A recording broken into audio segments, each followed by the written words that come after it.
Hi, good morning children. Last week we have seen that Nomita gets angry with her husband over an issue regarding a letter. So that she got a letter from his pocket and it was in a crumbled, distorted state, and she inquires about the letter and he negates it, saying that he forgot to hand it over to Nomita, he doesn't bother about the letter because it has come from her mother demanding a financial aid.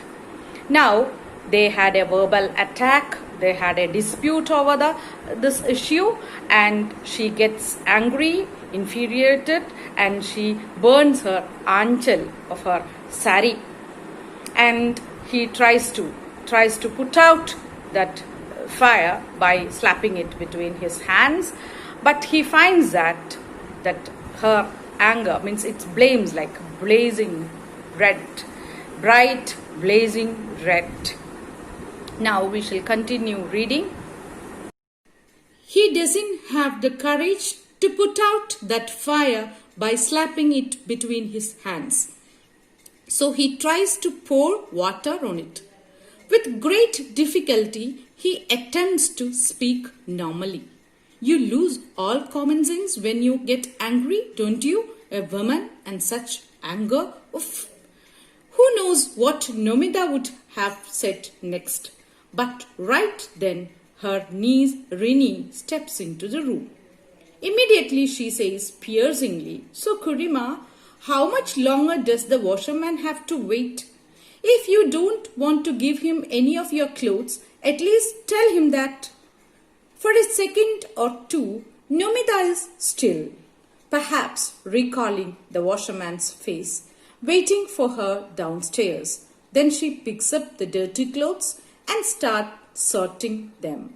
She says in a calm tone, "Go tell him I'm coming. I'm bringing the clothes." So here we see that he doesn't have the courage to put out means extinguish the fire by slapping it between his hands. He tries to put out the fire by slapping in between his hands, and he tries to pour water on it, and with great difficulty he speaks normally. And he speaks normally with great difficulty to pacify Nomita. So he understands that she has got really angry, and he wants to pacify her. And he says, "What, that you lose common sense then you get angry, don't you? Women and such anger." So here again it's a reverting, means that he is trying to defend that women are not supposed to get angry. So it's a kind of discrimination. Women are not supposed to get angry. It's all men factor. And who knows, Nomita would have said next, right then, her niece. So in between this dispute, her niece means daughter of a brother, comes into the room, steps into the room. Immediately, piercingly means sharply, means she finds that something is not normal here in this room, or some problem is there. So she piercingly means that she sharply she asks Kurima in Bengali, aunt. Kurima, Churiyamma, noka parayunna pole aunt, how much longer does that washerman have to wait? So why you keep that washerman waiting? Why you keep that washerman waiting? And if you want to give your clothes, if you don't want to give your clothes, tell him that.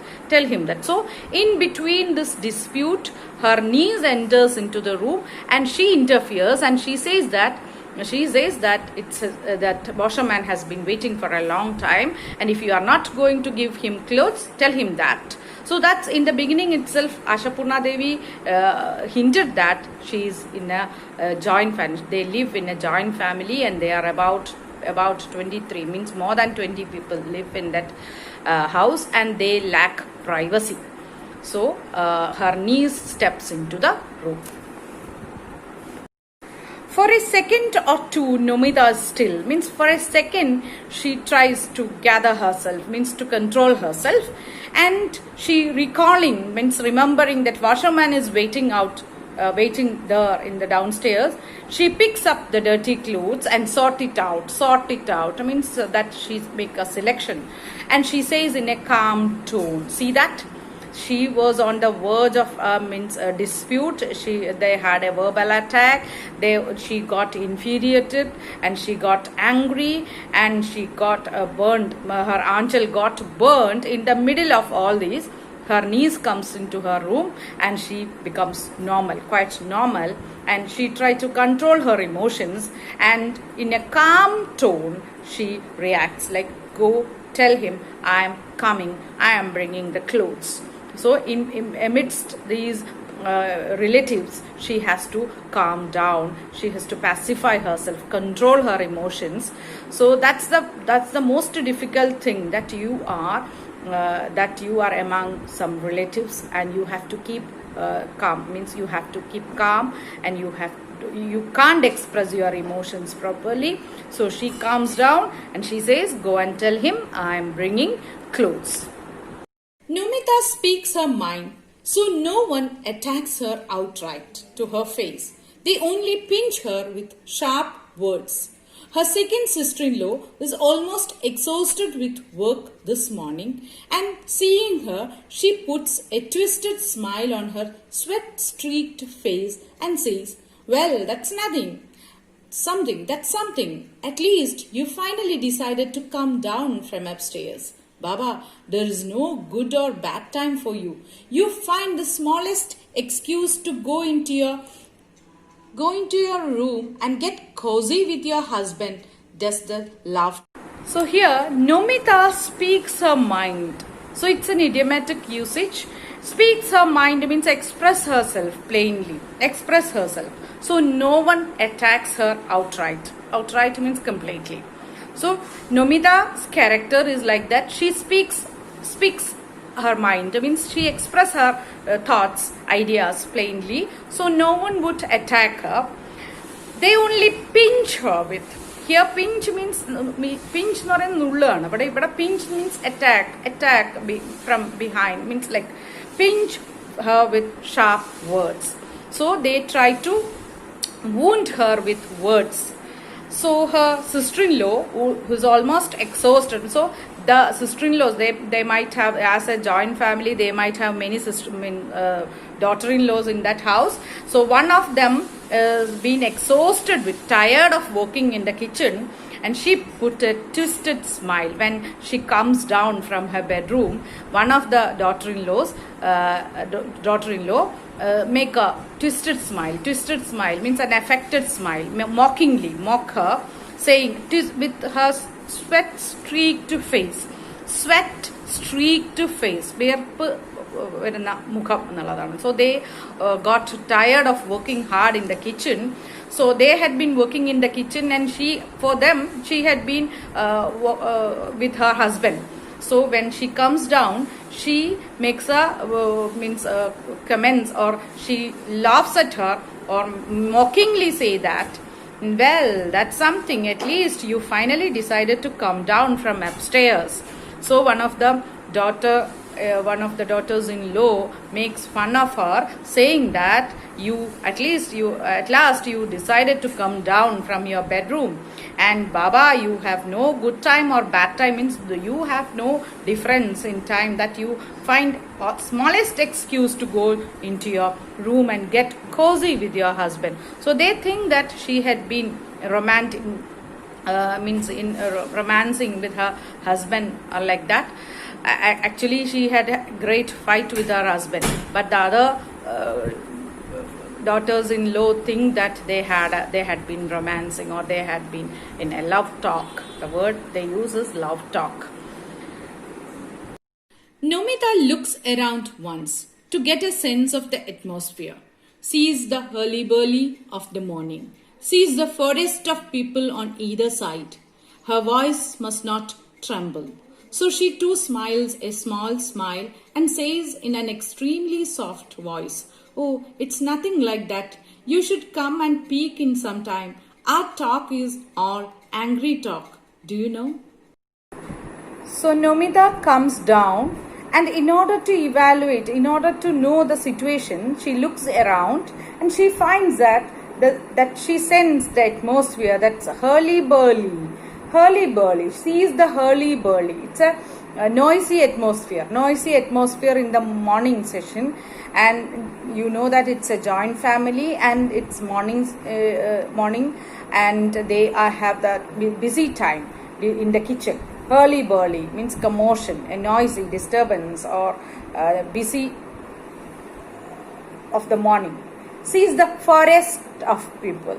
It's another usage.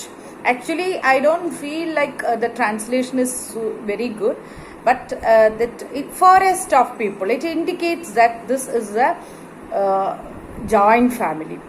Forest, ആളുകളുടെ ഒരു കാട് എന്ന് പറയുന്നത്. അപ്പം that it means that lot of people live in that family and they have to cook for them. So the forest of people, and her voice must not tremble. Forest of people, actually she is anxious about the reaction of other members of the family, because they had a great fight between the husband and wife, and she comes down or she lands into a forest of people, means many people are there, and she must control herself. So she is anxious, so she is tensed, stressed to control her emotions, or to manage the situation. So she says that her voice should not tremble, means her voice should not deceive her. She should not express her real feelings. So her voice should not tremble. Tremble means shiver. And she too smiles, a small smile. Here actually the translation is faltering. I should say that it's faltering. A small smile, and says that nothing like that. You should. Oh, it's not like just nothing like that.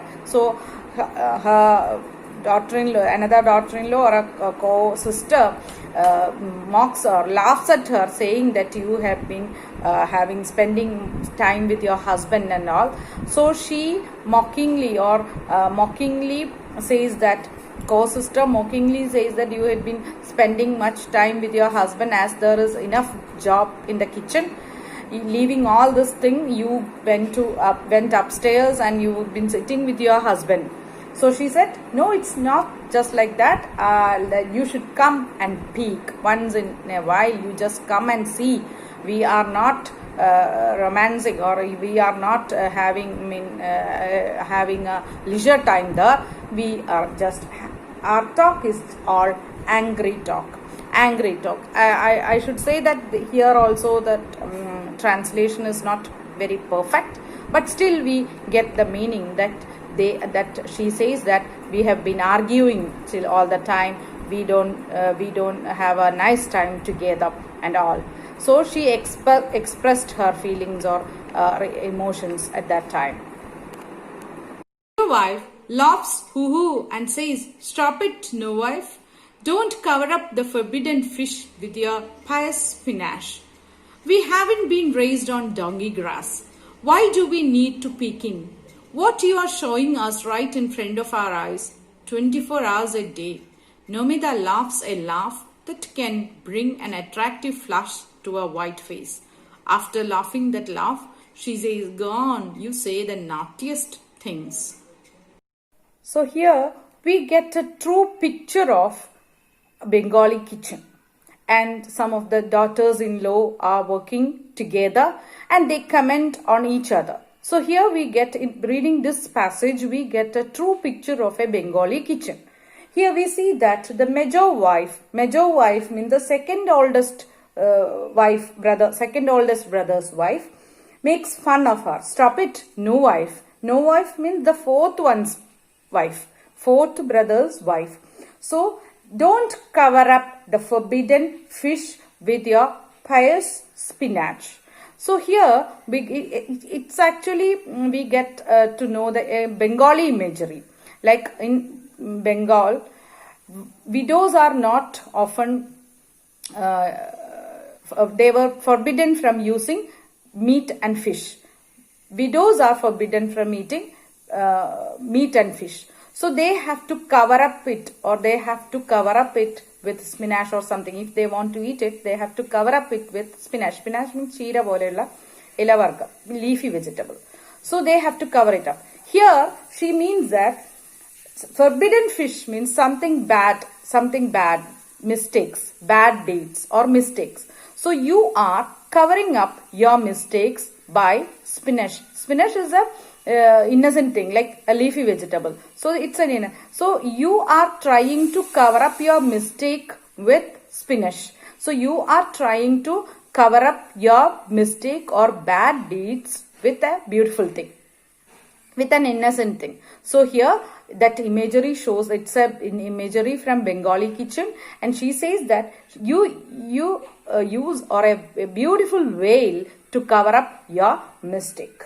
And we haven't been raised on donkey grass.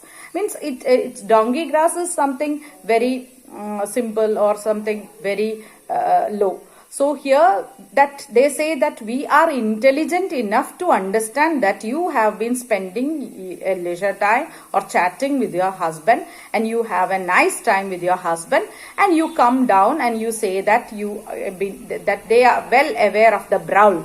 They say that they are well aware of the brawl. Brawl means that dispute. And what you are showing us right in front of us, why should we go and peek?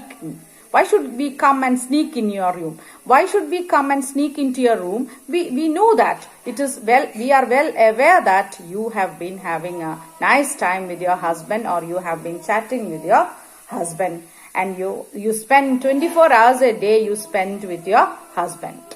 Nomita laughs a laugh that can bring an attractive flush to a white face. She laughs a laugh means in order to neglect this comment, in order to negate this comment, she laughs a laugh means she smiles it away. So it means mockingly, laughingly, so that she neglects the comment, and she says that go on saying like that, go on commenting like that, you are the funniest or you are the naughtiest. Means you make naughty comments on me or you make funny comments on me. So she is balanced. That with a perfect balanced mind, she negates it, neglects all those comments, and she comes back to her routine work. Busy Boro life runs up. Have you chopped the vegetables yet? Or are you just telling stories? And suddenly she stops and starts. What's that? What's this unlucky thing? No wife. How did you burn your angel that way? Nomita too starts, but only for a moment. The next instant, she folds the anchal back quickly and says, laughing, oh, don't remind me. It's exactly what you keep. Then comes the Boro wife. Boro wife means the eldest brother's wife. She might be the leader of these daughters-in-law. So she comes in. Boro wife means the eldest one's wife. She comes in and she inquires that whether you have chopped the vegetables, and or are you telling, or are you wasting time telling stories and all. Suddenly she notices that her anchal got burnt. Suddenly she notices that new wife means here Nomita, the younger one's wife, got her anchal of the sari burnt. So she inquires about that. Wow, how you got it burnt? What happened to your sari? How you got it burnt? Busy Boro life runs up. Have you chopped the vegetables yet? Or are you just telling stories? And suddenly she stops and starts. What's that? What's this unlucky thing? No wife. How did you burn your angel that way? Nomita too starts, but only for a moment. The next instant, she folds the anchal back quickly and says, laughing, oh, don't remind me. It's exactly what you keep. Nomita too starts for a moment. For a moment she was surprised because she didn't think that this lady would find it out. So she starts. For a moment, she was surprised, or she was confused.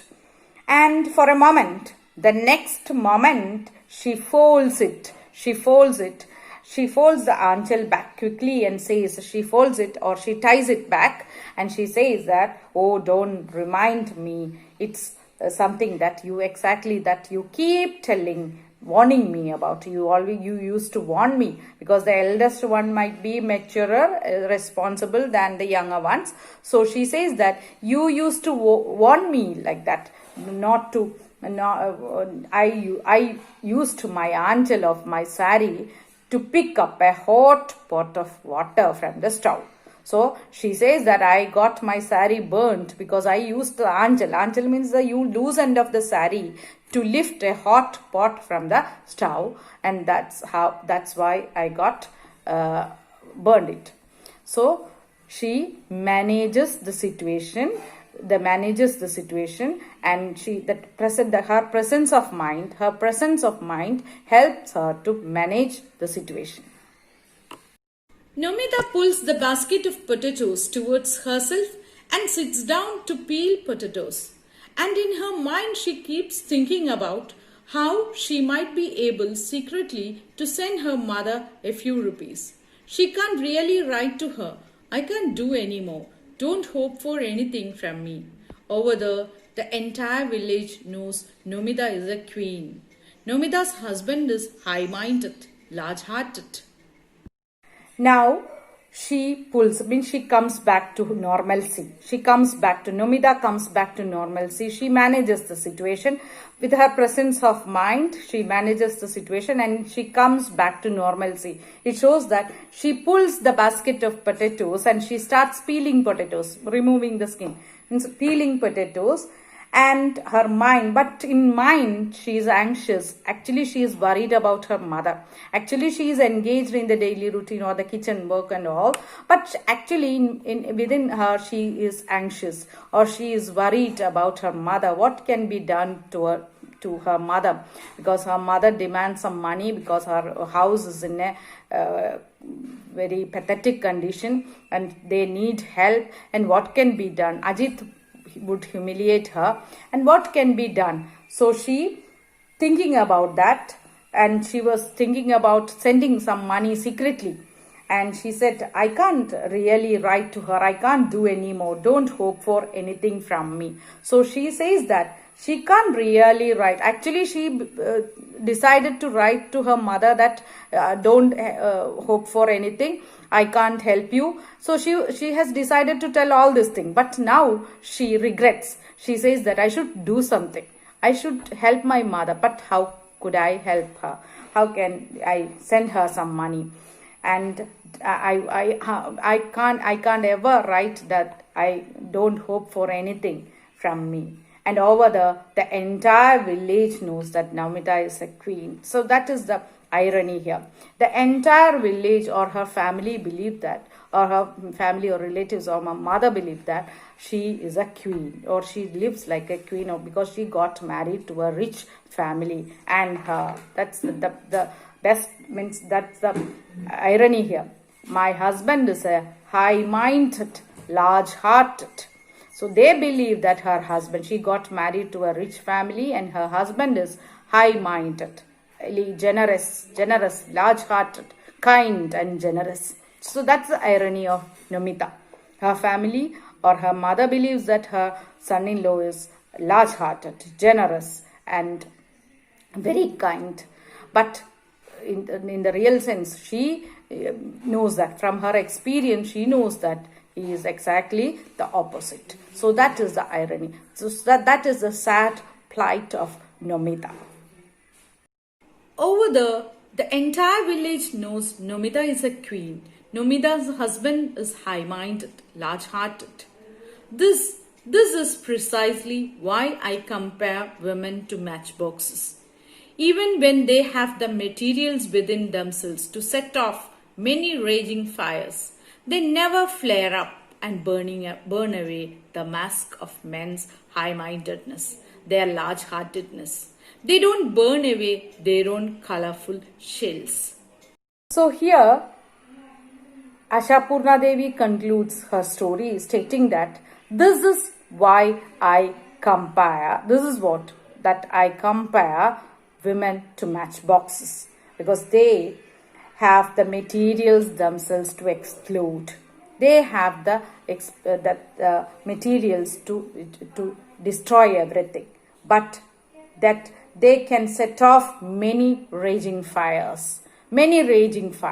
പല വിസ്ഫോടനങ്ങളും ഉണ്ടാക്കാനുള്ള കഴിവുണ്ട്. They have raging fires, they can flame many lankas, but they never flare up. They never burn away, means they never explode. They have the material, they have the ability, they have the potential, but they never explode. And they actually mask the men's high-mindedness. They actually keep their high-mindedness, because in the society they keep the esteem, the respect of their husband, means they keep their self-esteem, their respect, means they mask their high-mindedness, large-heartedness and all. So they keep men large-hearted and generous, because they mask it. They mask their hypocrisy.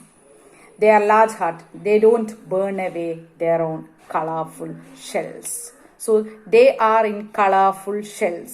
Actually, they are in some colorful shells. And that colorful shells can be exploded at any time. But it is women who keep them safe. They keep them, they mask the hypocrisy of their menfolk. They mask the hypocrisy of the menfolk. അവരുടെ ഈ നല്ല പെരുമാറ്റം, അതല്ലെങ്കിൽ അവരുടെ generosity, kindness are being kept by their women, and they won't burn them. The men know this too. Men are aware of this.